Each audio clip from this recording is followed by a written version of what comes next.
सिद्धाणं नमो आयर्याणं नमो उवज्जायाणं नमो लोये सौवसाहुणम् एषो पञ्चणमुक्कारो सौवपावपणासनो मङ्गलाणं च सौवेशिं परमं हवै मङ्गलम् ॐ नमो हरिहन्ताणम् सर्वकलुषविध्वंसकं श्रेयसां परिवर्धकं भव्यजीवमनः प्रतिबोधकारकं धर्मसम्बन्धकं पुण्यप्रकाशकं पापप्रणाशकम् इदं शास्त्रं श्रीष्टोपदेशनामधेयम् अस्य मूलग्रन्थकर्तार श्री सर्वज्ञदेवा तदुत्तरग्रन्थकर्तार श्री गणधरदेवा प्रतिगणधरदेवा तेषामे वचनानुसारमासाद्य श्रीमद्भगवत् पूज्यपाद स्वामी विरचितमिदं शास्त्रं श्रोताः सावधानतया शृण्वन्तु। मङ्गलं भगवान् वीरो मङ्गलं गौतमो गणे मङ्गलं कुन्दकुन्दाद्यो जैनधर्मोऽस्तु मङ्गलम् सर्वमङ्गल्यमाङ्गल्यं सर्वकल्याणकारकं प्रधानां सर्वधर्माणां जैनं जयतु शासनं जैनं जयतु शासनम्। अनन्त अनन्त भाव भेदथी भरेली भली अनंत अनंत नाय निक्षेपे व्याख्यानी छे सकळ जगत हित कारिणी हारिणी मोह तारिणी भवाब्धि मोक्ष चारिणी प्रामाणी छे उपमा आप्यानी जेने तमारा खवीते व्यर्थ आपवाथी निज मति मपाई में मानी छे अहोराज चंद्र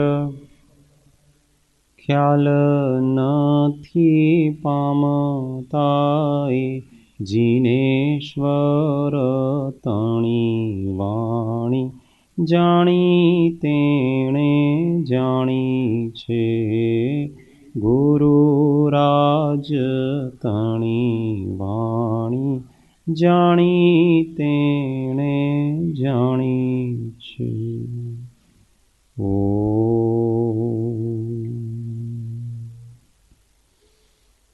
जय सद्गुरुवंदन। जय स्वाध्यायમાં શ્રી ઇષ્ટોપદેશ સત્શાસ્ત્રનો સ્વાધ્યાય ચાલે છે।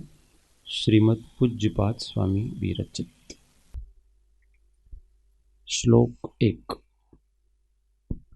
यस्य स्वयं स्वभावाप्तिरभावे कृत्स्नकर्मणः तस्मै संज्ञानरूपाय नमोस्तु परमात्मने। योग्योपादानयोगेन दृषदः स्वर्णतामता द्रव्यादिस्वादिसम्पत्ता वात्मनोऽप्यात्मता मता।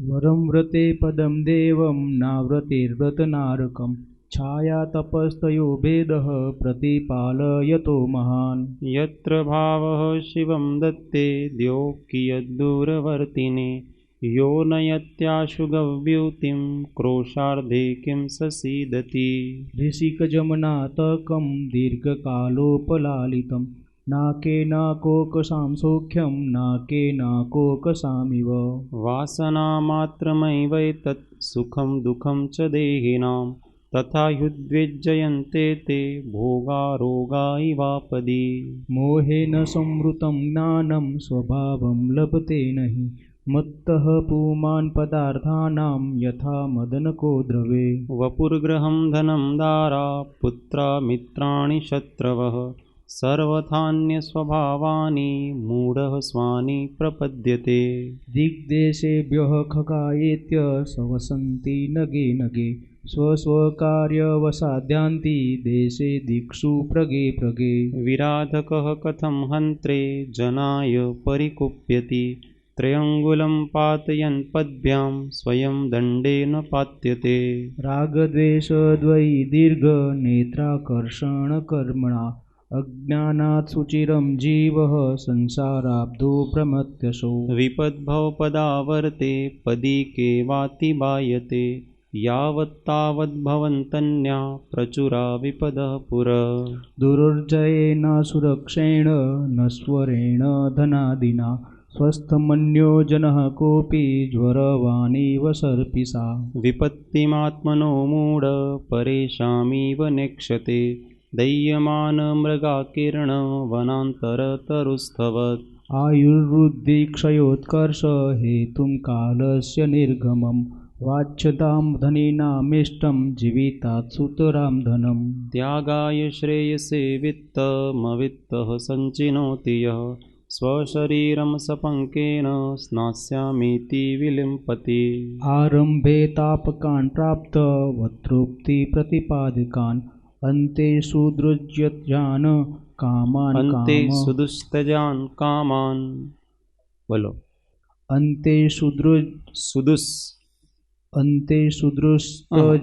अन्ते सुदुस्त्यजान् कामान् अन्ते सुदुस्तजान् कामान् कामं कः सेवते सुधी कामं कः सेवते सुधी भवन्ति प्राप्य यत्सङ्गमशुचीनि शुचिन्यपि सकायसन्ततापायस्तदर्थं प्रार्थना वृथा यज्जीवस्योपकाराय तद्देहस्यापकारकम् यद्देहस्योपकाराय तज्जीवस्यापकारकम् इतश्चिन्तामणि दिव्य इतः पिण्याकखण्डकं ध्यानेन चेदुबे लभ्ये क्वाद्रियन्तां विवेकिनः स्वसंवेदनसुव्यक्तस्तनुमात्रो निरत्ययः अत्यन्तसौख्यवान् आत्मा लोकालोकविलोकनः संयम्य करणग्राममेकाग्रत्वेन चेतसः आत्मानमात्मवान् ध्यायेदात्मनेवात्मनि स्थितम्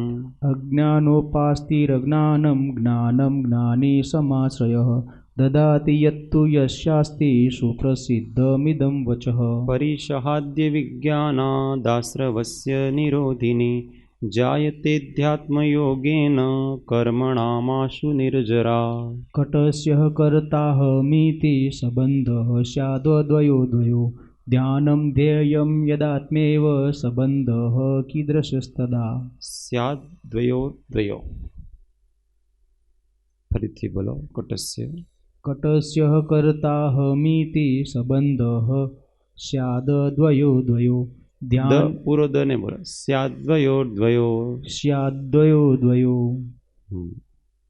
ध्यानं ध्येयं यदात्मेव सम्बन्धः कीदृशस्तदा बध्यते मुच्यते जीवः सममो निर्ममः क्रमात् तस्मात् सर्वप्रयत्नेन निर्ममत्वं विचिन्तयेत् एकोऽहं निर्ममः शुद्धो ज्ञानी योगीन्द्रगोचरः बाह्याः संयोगजा भावा मत्तः सर्वेऽपि सर्वथा दुःखसन्दोहभागित्वं संयोगादिह देहिनां त्यजाम्येनं ततः सर्वं मनोवाक्काय कर्मभिः न मे मृत्यु कुतो भीतिनं मे व्याधि कुतो व्यथा न मे मृत्यु कुतो भीतिर् न मे मृत्यु कुतो भीतिर्न मे व्याधि कुतो न थी चालू करवा न मे व्याधि कुतो व्यथा न मे मृत्यु कुतो भीतिर्न न मे व्याधि कुतो व्यथा नाहं बालो न वृद्धोऽहं न युवेत्तानि पुद्गले भुक्तोज्झिता मुहुर्मोहान् मया सर्वेऽपि पुद्गलाः उच्छिष्टेष्विवतिष्वद्य मम विज्ञस्य का स्पृहा कर्म कर्म हिताबन्धी जीवो जीवहितस्पृह स्वस्वप्रभावभूयत्वे स्वार्थं को वा न वाञ्छति परोकृतिमुत्सृज्य स्वोपकार परो भव उपकुर्वन् परस्याज्ञो दृश्यमानस्य लोकवत् गुरु उपदेशादभ्यासात् सावसन्ति संवित्ते गुरु उपदेशादभ्यासात् संवितेष्वपरान्तरं जानाति यः स जानाति मोक्षसौख्यं निरन्तरम्। स्वस्मिन् सदभिलाषित्वादभीष्टज्ञापकत्वतः स्वयं हितप्रयोक्तृत्वादात्मेव गुरुरात्मनः। नाज्ञो विज्ञत्वमायाति विज्ञो नाज्ञत्वमृच्छति निमित्तमात्रमन्यस्तु गते धर्मास्ति कायवत्। गतिर्धर्मास्ति कायवत्। निमित्त नाज्ञो विज्ञत्वमायाति विज्ञो नाज्ञत्वमृच्छति निमित्तमात्रमन्यस्तु गतिर्धर्मास्ति कायवत्। अभवचित्तविक्षेप एकान्ते तत्त्वसंस्थितः अभ्यसेदभियोगेन योगी तत्त्वं निजात्मनः। यथा यथा समायाति संवितो तत्त्वमुत्तमं यथा तथा तथा न रोचन्ते विषया सुलभा अपि। यथा यथा न रोचन्ते विषया सुलभा अपि तथा तथा समायाति संवित्तौ तत्त्वमुत्तमम्। निशामयति निशेषमिन्द्रियजालोपं जगत्। मिन्द्रिय नहीं यह नहीं। निशामयति निशेषमिन्द्रजालोपमं जगत्। निशामयति निशेष इन्द्रियजालोपं जगत्। यह नहीं।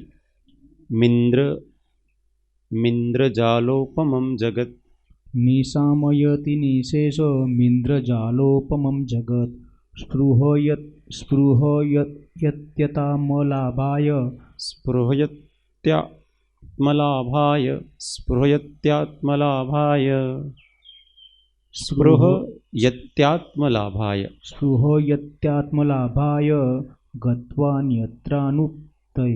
तप्यते गत्वान्यत्रानुतप्यते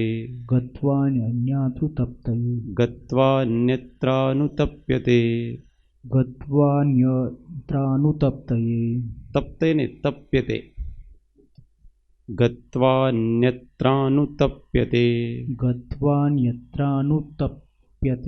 यस, वेरी गुड। હવે આગળ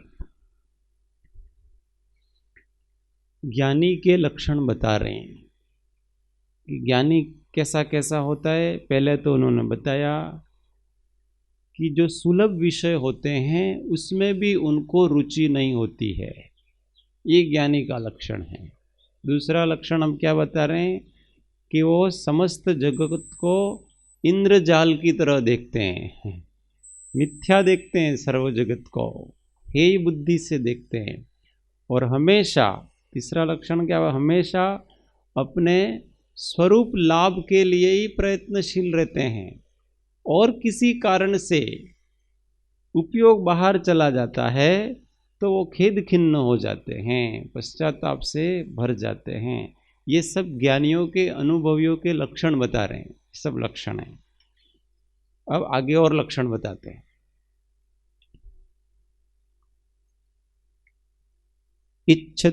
इच्छत्येकांत संवासम निर्जनम जनितादरः निज कार्यवशात् किंचि दुक्त्वा विस्मरति द्रुतम् इच्छत्येकांत संवासम निर्जनम जनितादरः निज कार्यवशात् किंचि दुक्त्वा विस्मरति द्रुतम् इच्छत्येकांत संवासम निर्जनम जनितादरः निज कार्यवशात् किंचि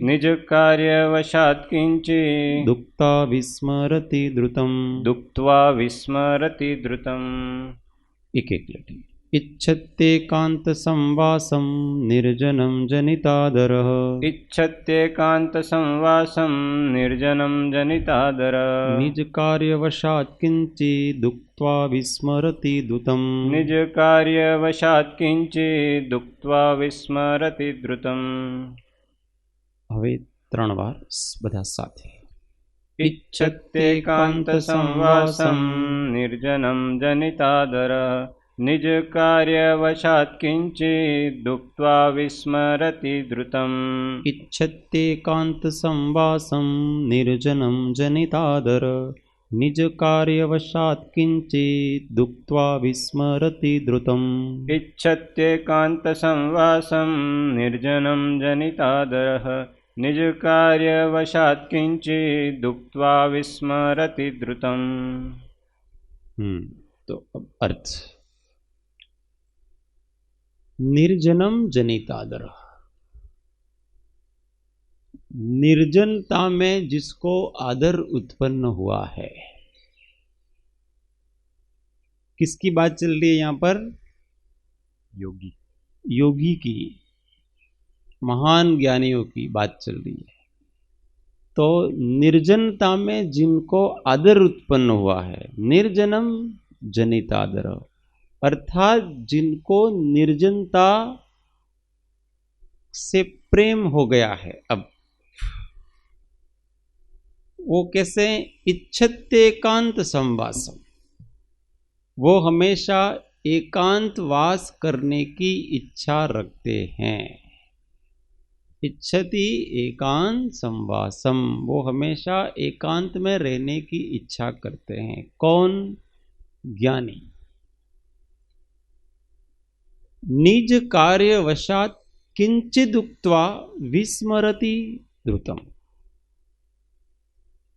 आत्म कार्य के लिए, अपने कल्याण के लिए अथवा पर के कल्याण के लिए किंचित अगर कुछ बोल देते हैं, कह देते हैं, कर देते हैं, विस्मरति द्रुतम, द्रुतम का मतलब होता है जल्दी, फटाफट। विस्मृति, विस्मृत हो जाते हैं, विस्मृत कर देते हैं, भूल जाते हैं।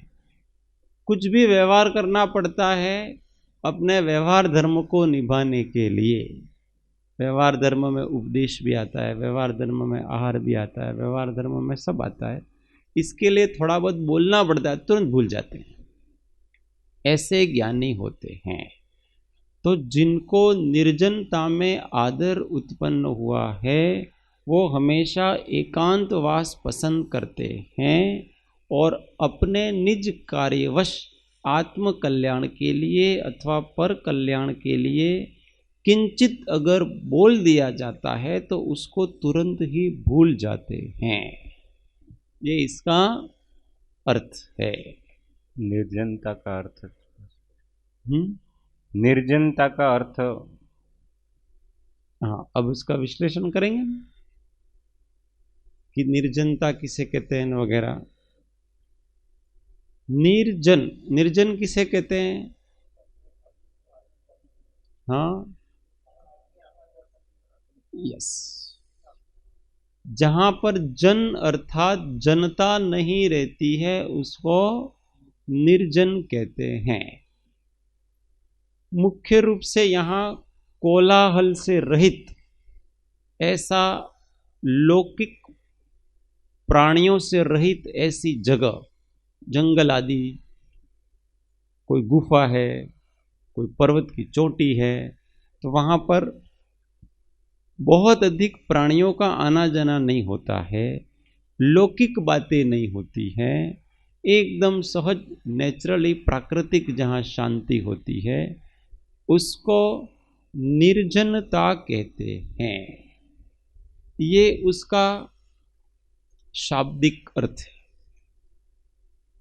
कि जहाँ कोलाहल नहीं है उसको क्या कहते हैं? लोग नहीं है उसको निर्जन कहते हैं। और जहाँ लोक नहीं है उसे भी निर्जन कहते हैं। ये इसका आध्यात्मिक अर्थ है। समझ में आया? लोक, लोक, બંનેમાં કઈ ફરક લાગે છે? લોગ અને લોક. એક બાહ્યની વસ્તુ છે ને એક અંદરની વસ્તુ. लोग और लोक में क्या अंतर है?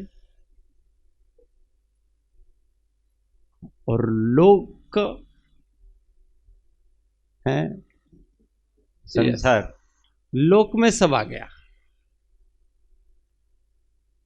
सामान्य तरह हम लोक में क्या समझते हैं कि मनुष्य ही समझते हैं.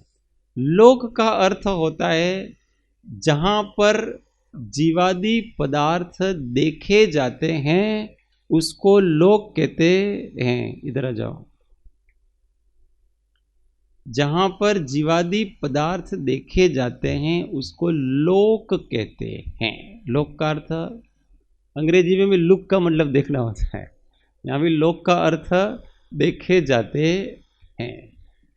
तो जहां उपयोग में अन्य पदार्थ आ रहे हैं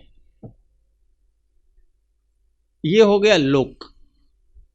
और जहां उपयोग में अन्य पदार्थ नहीं है उसको निर्जनता कहते हैं. ये इसका आध्यात्मिक अर्थ कहलाता है. उपयोग में जहां अन्य का चिंतन चल रहा है, परद्रव्यों का चिंतन चल रहा है. चिंतन चल रहा है का मतलब परद्रव्य के प्रति जहां मोह राग द्वेष के परिणाम हो रहे हैं उसको लोक कहते हैं अथवा लोक कहते हैं. और जहां परद्रव्य के प्रति मोह राग द्वेष परिणाम नहीं है वहां उपयोग स्वयं में ही है तो उसको निर्जनता कहते हैं. तो वहां 1000 लोगों के बीच में व्यक्ति रहता है तो भी वो निर्जन में है, जंगल में है, क्योंकि उपयोग में उसका पर चल रहा नहीं है. और अकेला बैठा है पर उपयोग में पर चल रहे हैं तो वो क्या है? वो संग कहलाता है, वो निसंगता नहीं है. तो ये निर्जनता मतलब लोगों से रहित और लोक से रहित ऐसा जो अपना उपयोग है उस उपयोग को निर्जनता कहते हैं, निसंगता कहते हैं. तो ऐसे निर्जनता में जिनका आदर उत्पन्न हुआ है कि उपयोग में आत्मा ही रहे और कोई वस्तु और कोई द्रव्य नहीं रहे, इस प्रकार की जिसकी श्रद्धा और रुचि उत्पन्न हुई.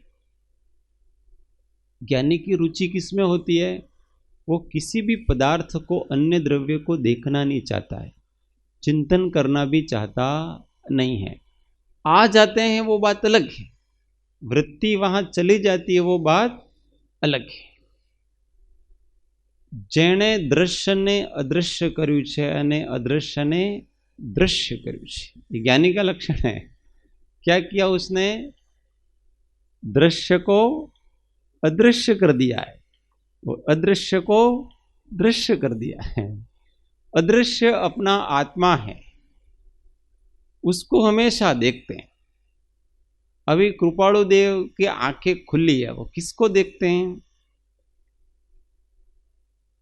सबको ऐसा लगता है कि ये मेरी तरफ देखते हैं.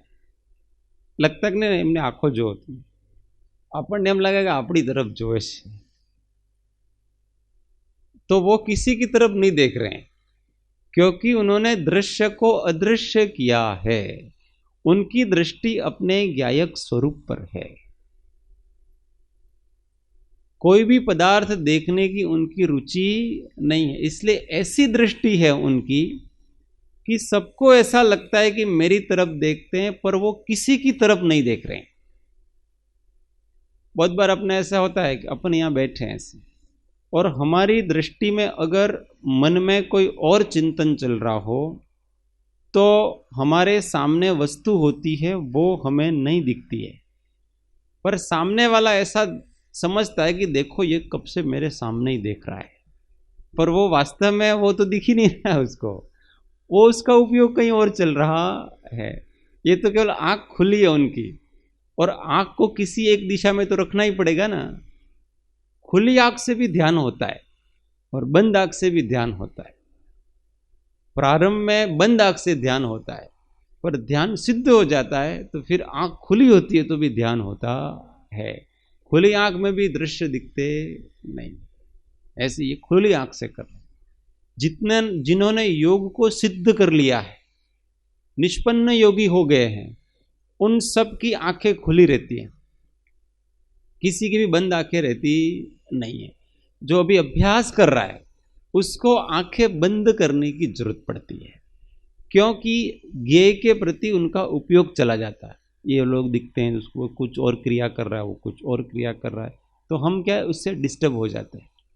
परंतु जो योग निष्पन्न हो गए हैं, योग को सिद्ध कर लिया है, उनको कुछ दिखता है तो उसका कोई फर्क पड़ता नहीं है, इसलिए उनको आंख बंद करने की आवश्यकता पड़ती नहीं है।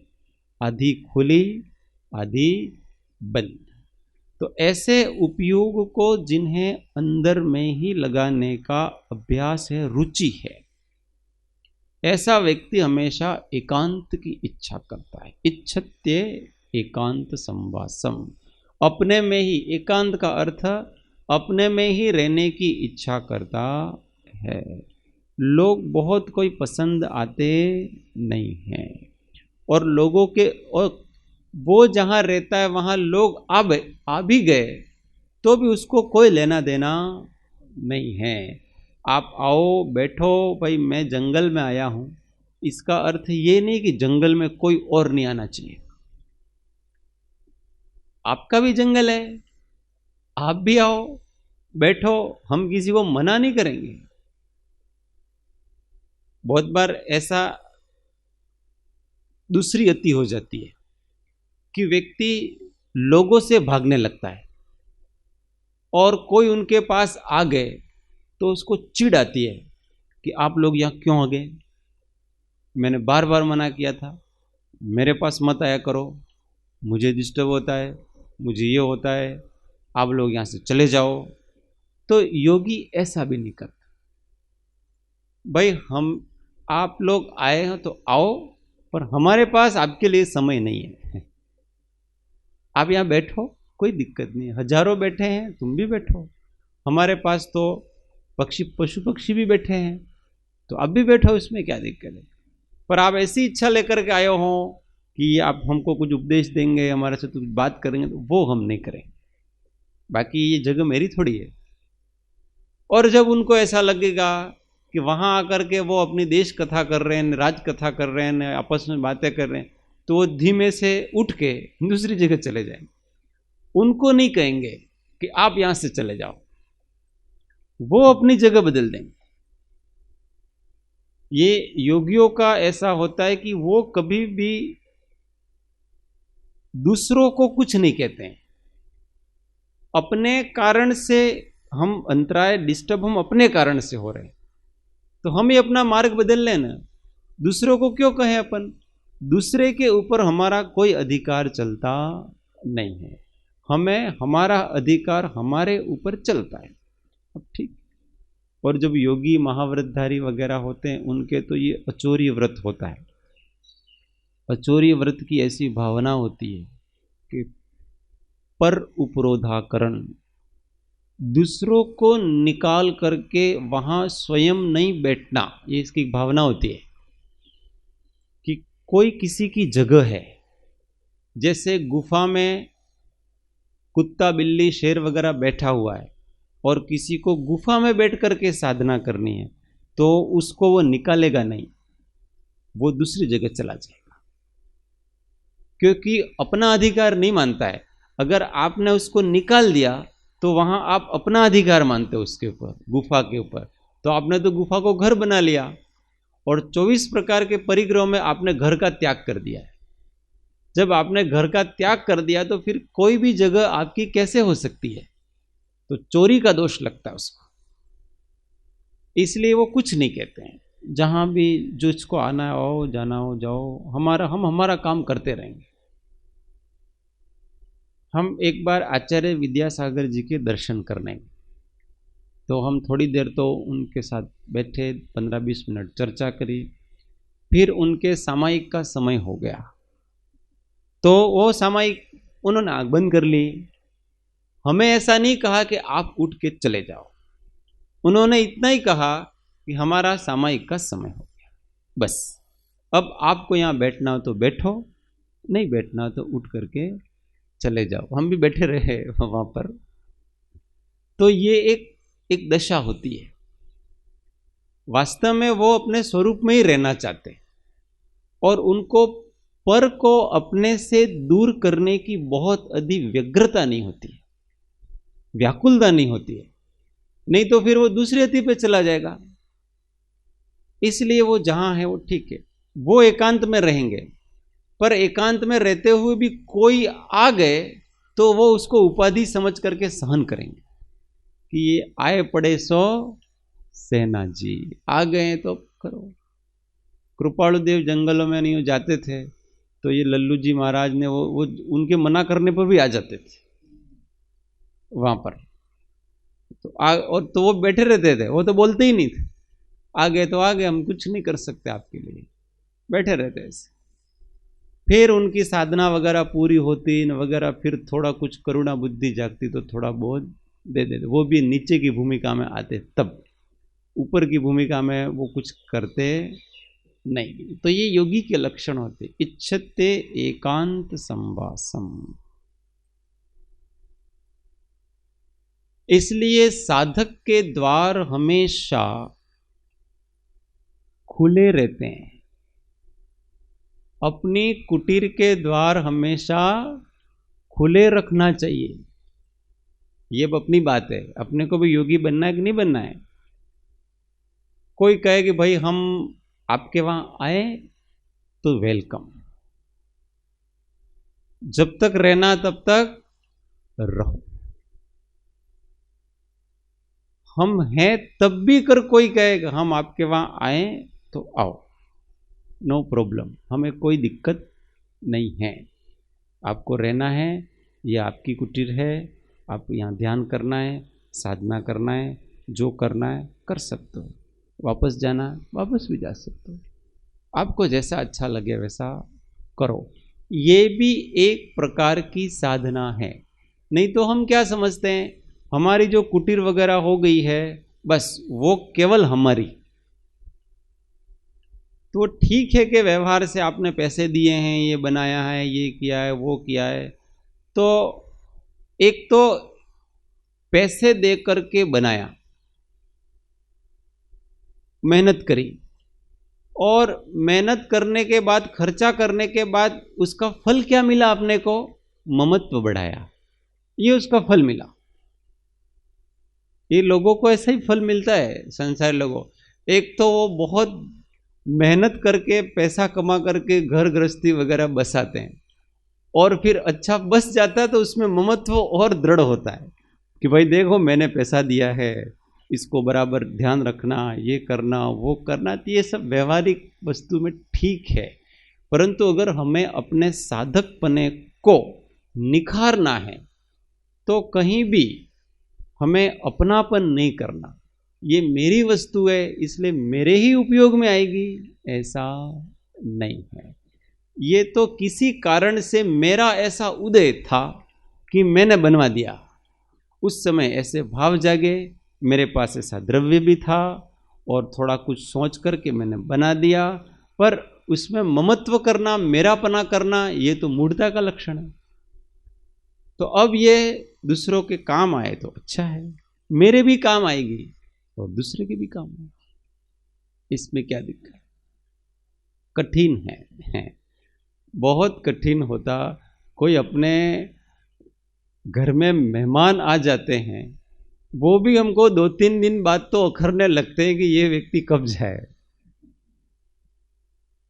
तो वास्तव में हमने अभी साधना का अर्थ नहीं समझा है, हम दूसरे से डिस्टर्ब हो जाते हैं। और जो व्यक्ति एकांत में रहता है वो कभी दूसरे से डिस्टर्ब नहीं होता है, उसके पास कोई आओ कोई जाओ, नो प्रॉब्लम।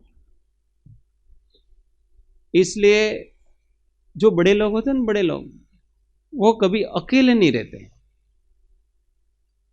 उनका एक संग रहेगा, और वो संग में बहुत सारे एक साथ सोएंगे, एक साथ करेंगे, सब एक साथ करते हैं सारा। ये ऊंची भूमिका है। उनके पास 10 जने आकर के सो गए तो कोई दिक्कत नहीं है, उस 10 जनों के बीच में मजे से ध्यान लगा रहे हैं, और कोई भी नहीं हो तो भी कोई दिक्कत नहीं। ये वास्तव में एकांत की इच्छा है कि अपने उपयोग को हमेशा दूसरे के विकल्प से दूर रखना, मुक्त रखना, ये ही वास्तविक एकांत होता है। हम तो इतने वो हो गए हैं कि हमारे घर में कोई नहीं रहता है तो भी हम दूसरों को रखना नहीं चाहते हैं।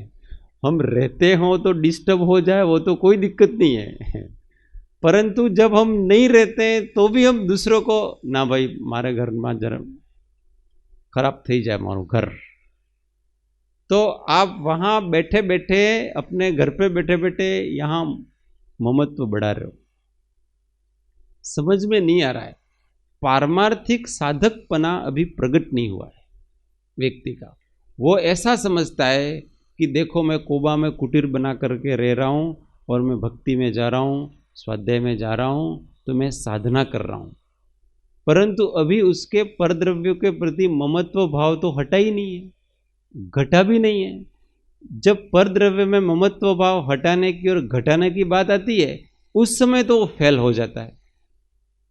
फिर भले आप कितनी भी भक्तियां करो तो क्या मतलब है इसका, फिर भले आप कितना भी स्वाध्याय करो, कितना भी ध्यान करो तो क्या मतलब है, क्योंकि यहां तो आचार्य महाराज क्या कहते हैं, बंधन और मोक्ष का लक्षण क्या बताया, 26 नंबर की गाथा, बध्यते मुच्यते जीव स मम निर्मम क्रमात्।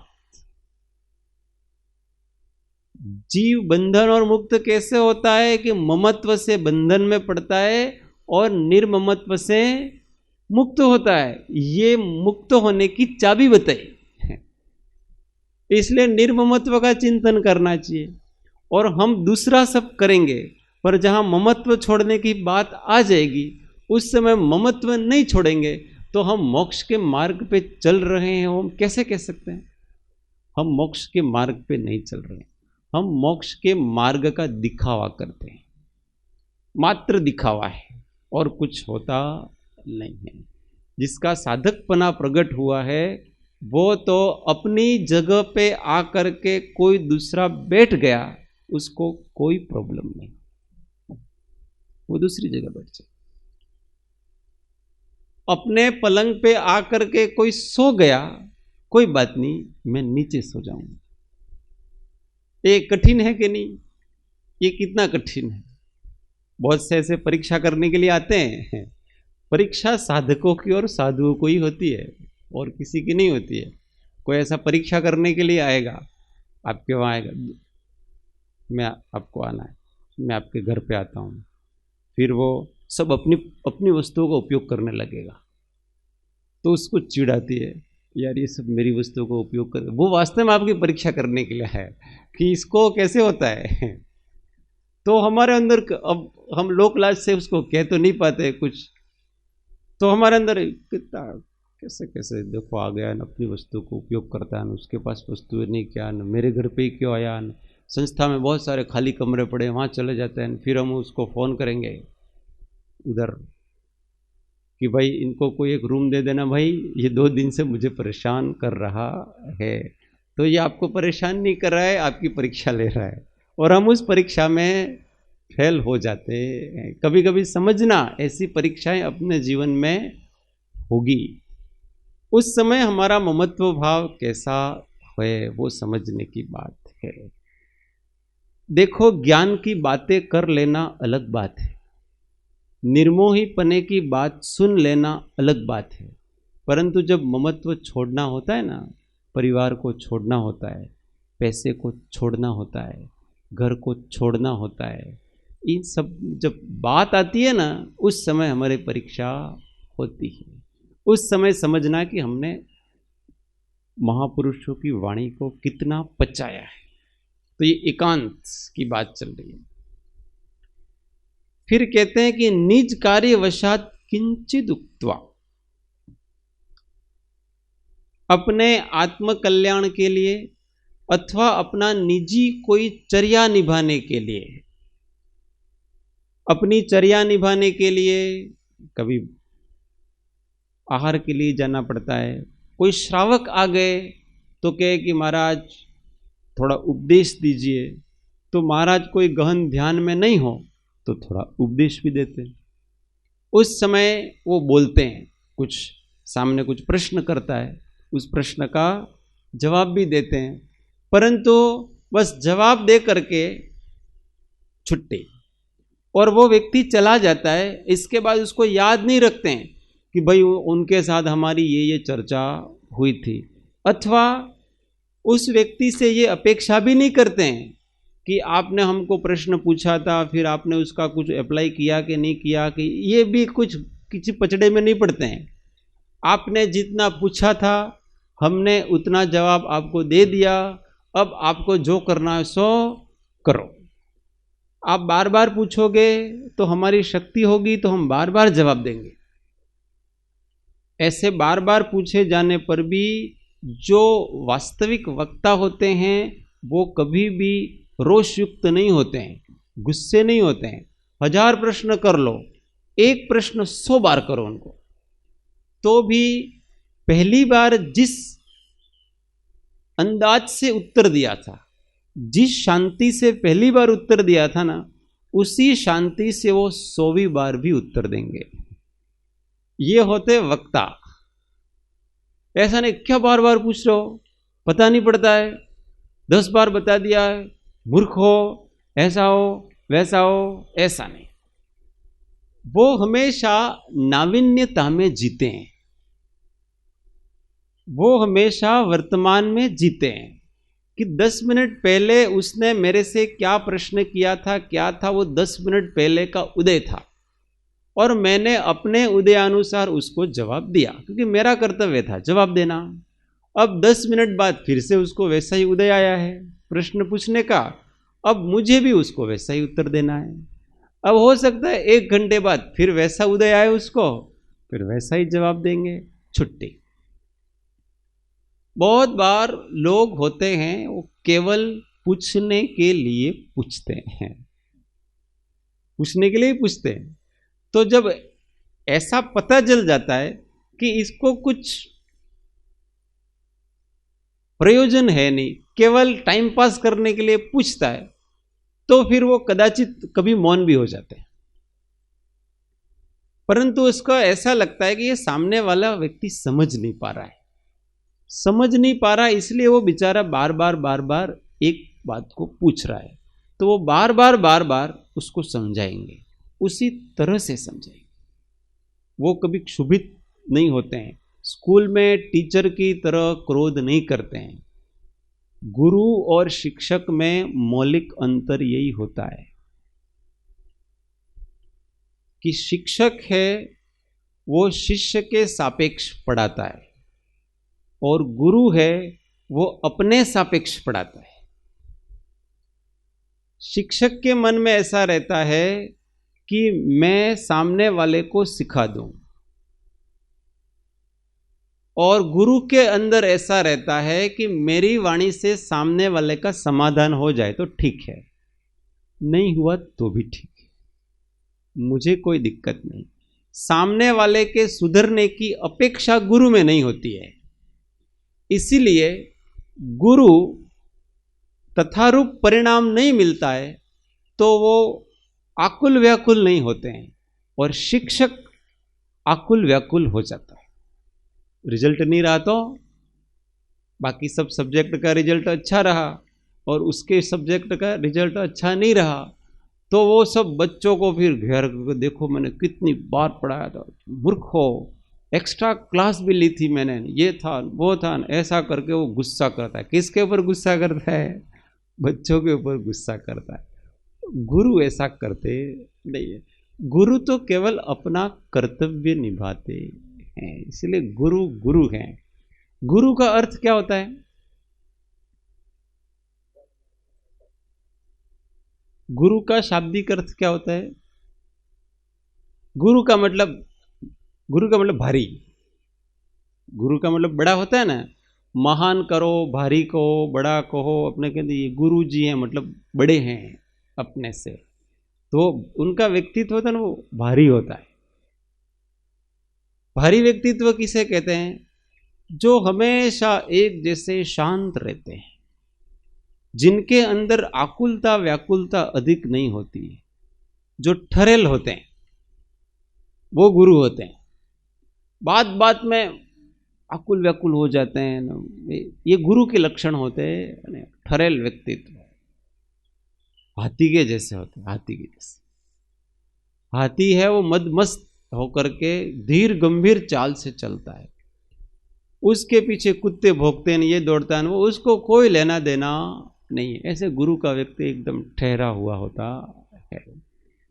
तो अब किसी कार्य से उपदेश आदि कुछ करना पड़े, कुछ बोलना पड़े, तो वो बोल करके वो तुरंत ही भूल जाते हैं, उसको बार बार स्मरण नहीं करते हैं कि देखो वो आया था और इसने ये चर्चा हुई, फिर विकल्प करने लगेंगे, अच्छा मैं तो उसको ये बात बताना तो भूल ही गया, ऐसी बातें करेंगे। तो ऐसा विकल्प उनको होता नहीं है। अब थोड़ी देर और ठहरते तो मैं उसको ये भी बता देता, ये भी सिखा देता, ये भी करा देता। ऐसा करते नहीं है। उन्होंने जितना पूछा है उतना ही जवाब देते हैं। बहुत बार ऐसे होते हैं जो एकांत में रहते हैं और मौन में रहते हैं, उन लोगों को एक समस्या दूसरी पैदा हो जाती है।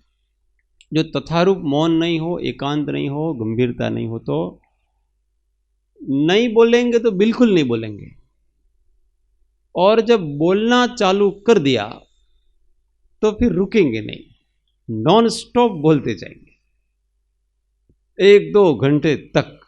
वो बेचारा जाना चाहता है तो भी जा नहीं सकता है, ऐसा बोलना चालू करेंगे।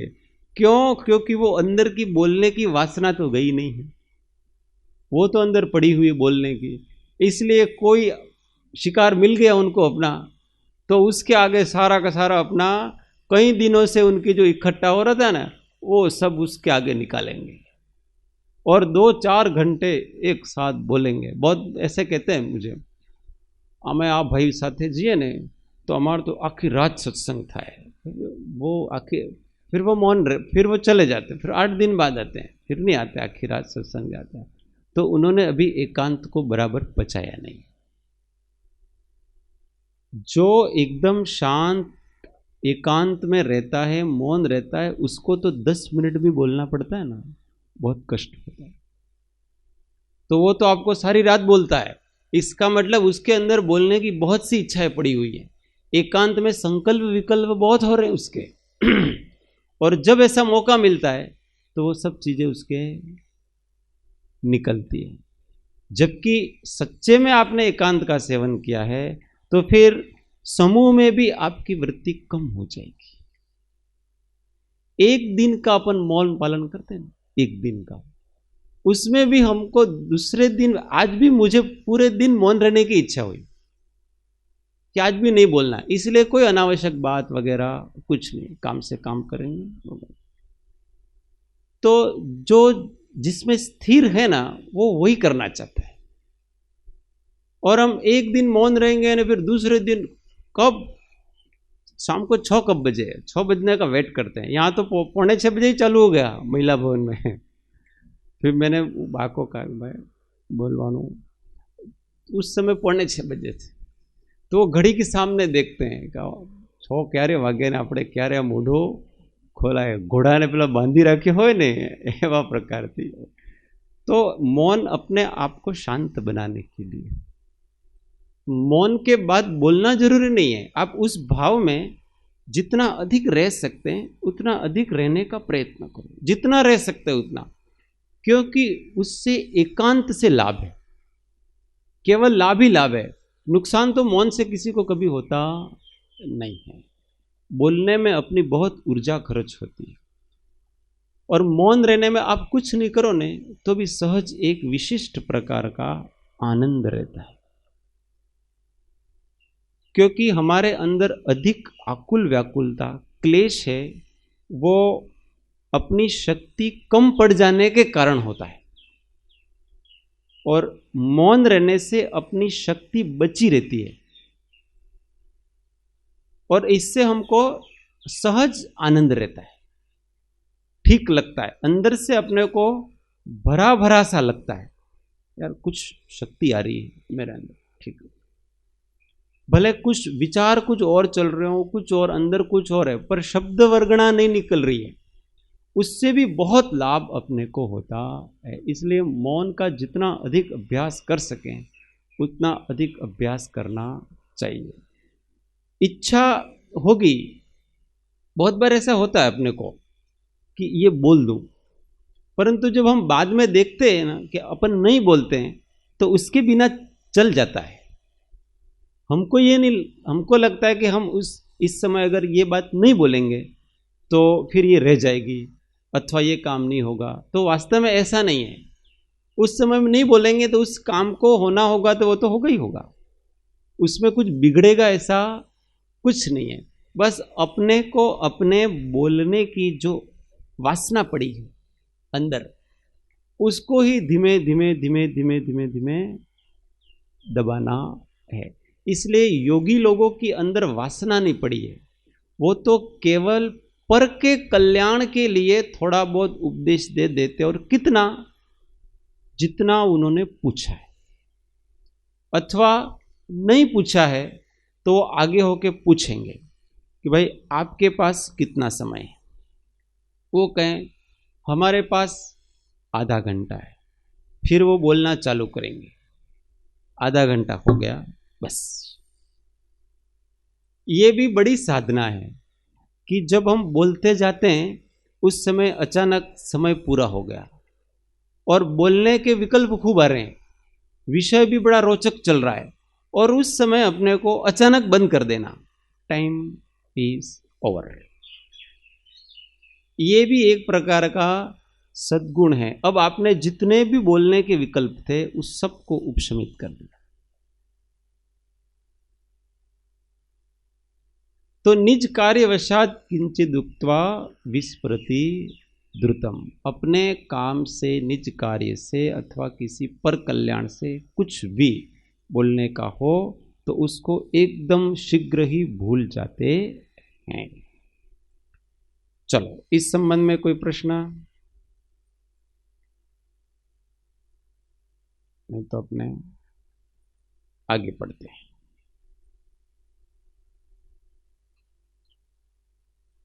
हाँ, अभी पुस्तक अंदर नहीं रखनी है, आगे का श्लोक पढ़ेंगे। अभी 10 मिनट अपने पास है। हाँ, आगे अब कहते हैं, अभी बोलने की बात आई तो आगे के श्लोक में उसी को लेते हैं कि वास्तव में वो दूसरे के किसी कारण से वो बोले, पर वास्तव में तो वो बोले नहीं है। क्योंकि बोलना किसे कहते हैं कि आपके अंदर इच्छा हो और जब आप कुछ कहो तो उसको बोलना कहते हैं, परंतु आपके अंदर इच्छा ही नहीं है और आपके भाषा वर्गणा निकल रही हैं बिना इच्छा के, तो फिर उसको बोलना कैसे कहेंगे? वो तो वास्तव में तो बोला ही नहीं है, वो तो आपने उसको बुलवाया है। बोलना अलग होता है और बुलवाना अलग होता है। जैसे वो पुलिस वाले मारपीट करते हैं ना, तो बेचारे को नहीं बोलना हो तो भी वो, उसने अपराध नहीं किया है तो भी वो अपराध किया है ऐसा कह देता है, क्योंकि सहन नहीं हो रहा है उसको, मार सहन नहीं हो रही है इसलिए वो कह देता। तो वास्तव में तो वो बोला थोड़ी है, आपने उसको बुलवाया, उसको जरा भी बोलने की इच्छा नहीं है, इसलिए वो वास्तव में तो मौन ही है। तो जहाँ इच्छा नहीं है वहाँ पर मौन रहता है। इसी प्रकार से ज्ञानी के आगे लक्षण बताते हैं। तो प्रत्येक प्रकार की क्रिया करने में ज्ञानी का किस प्रकार का अभिगम रहता है वो कहते हैं। श्लोक 41। ब्रुवन्नपि हि न ब्रूते, ब्रुवन्नपि हि न ब्रूते, गच्छन्नपि न गच्छति, गच्छन्नपि न गच्छति, स्थिरीकृतात्मतत्त्वस्तु, स्थिरीकृतात्मतत्त्वस्तु, पश्यन्नपि न पश्यति, पश्यन्नपि न पश्यति, ब्रुवन्नपि हि न ब्रूते, ब्रुवन्नपि हि न ब्रूते, गच्छन्नपि न गच्छति, गच्छन्नपि न गच्छति, स्थिरीकृतात्मतत्त्वस्तु स्थिरीकृतात्मतत्त्वस्तु पश्यन्नपि न पश्यति पश्यन्नपि न पश्यति ब्रुवन्नपि हि न ब्रूते ब्रुवन्नपि न ब्रूते गच्छन्नपि न गच्छति गच्छन्नपि न गच्छति स्थिरीकृतात्मतत्त्वस्तु स्थिरीकृतात्मतत्त्वस्तु पश्यन्नपि न पश्यति पश्यन्नपि न पश्यति। एक एक लाइन ब्रुवन्नपि हि न ब्रूते गच्छन्नपि न गच्छति ब्रुवन्नपि हि न ब्रूते गच्छन्नपि न गच्छति स्थिरीकृतात्मतत्त्वस्तु पश्यन्नपि न पश्यति स्थिरीकृतात्मतत्त्वस्तु पश्यन्नपि न पश्यति ब्रुवन्नपि हि न ब्रूते गच्छन्नपि न गच्छति ब्रुवन्नपि हि न ब्रूते गच्छन्नपि न गच्छति स्थिरीकृतात्मतत्त्वस्तु पश्यन्नपि न पश्यति स्थिरीकृतात्मतत्त्वस्तु पश्यन्नपि न पश्यति। सब साथ में ब्रुवन्नपि हि न ब्रूते गच्छन्नपि न गच्छति स्थिरीकृतात्मतत्त्वस्तु पश्यन्नपि न पश्यति ब्रुवन्नपि हि न ब्रूते गच्छन्नपि न गच्छति स्थिरीकृतात्मतत्त्वस्तु पश्यन्नपि न पश्यति ब्रुवन्नपि हि न ब्रूते गच्छन्नपि न गच्छति स्थिरीकृतात्मतत्त्वस्तु पश्यन्नपि न पश्यति। चलो विपुल भाई एक बार बोलो श्लोक माइक माइक में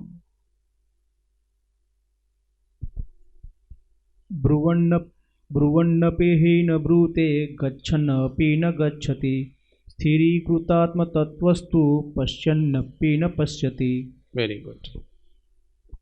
चलो हितेश भाई आप बोलो। ब्रुवन्नपि हि न ब्रूते गच्छन्नपि न गच्छति स्थिरीकृतात्मतत्त्वस्तु पश्यन्नपि न पश्यति। Very good. हाँ हसमुख दादा તમે બોલો।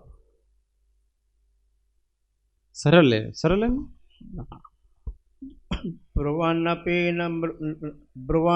हि न ब्रूते गच्छन्नपि न गच्छति स्थिरीकृतात्मतत्त्वस्तु पश्यन्नपि न पश्यति। Very good sir. अच्छा इसका अर्थ कौन बता सकता है बिना पढ़े श्लोक में से ही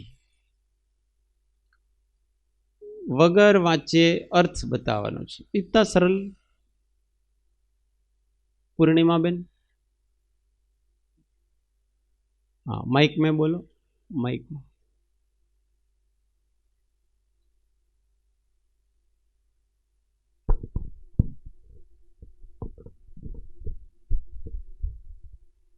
જ્ઞાની પુરુષ જે છે તે જુએ છે પણ નથી જોતા। यस पहले से हाँ ब्रुवन्नपि वहां से चालू करो। ब्रुवन्नपि हि न ब्रूते गच्छन्नपि न गच्छति स्थिरीकृतात्मतत्त्वस्तु पश्यन्नपि न पश्यति। देखे से पण नहीं देखता। हाँ वो तो लास्ट का क्यों कर रहे हो पहले का करो ना।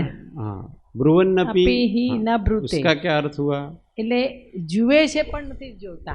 ब्रुवन का मतलब તમે ગુજરાતી અનુવાદ ના જોવો આ જે સંસ્કૃતમાં શ્લોક છે ને એને જોઈને બોલો ખાલી એ જુઓ તમે ગુજરાતી ब्रुवन्नपि हि न ब्रूते એટલે ब्रुवनનો अर्थ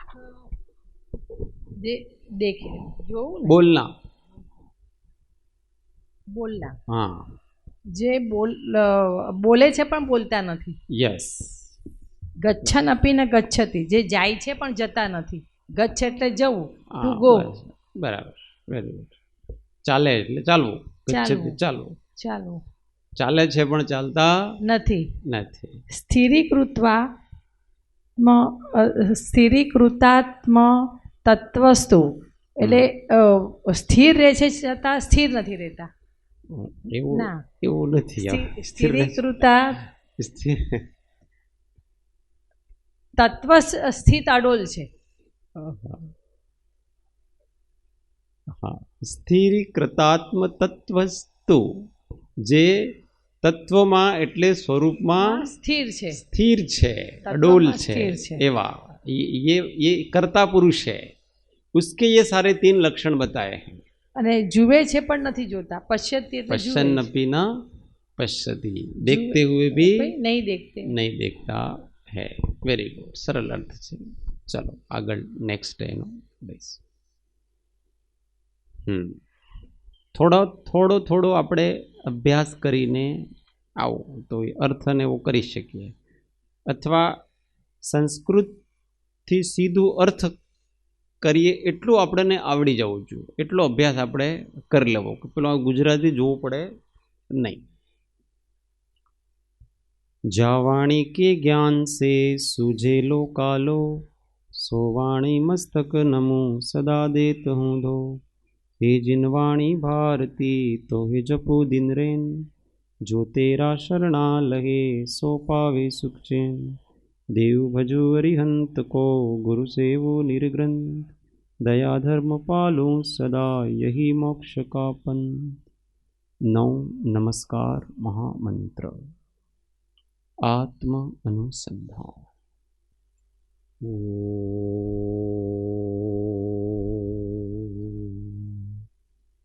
शांति शांति शांति. जय सद्गुरु.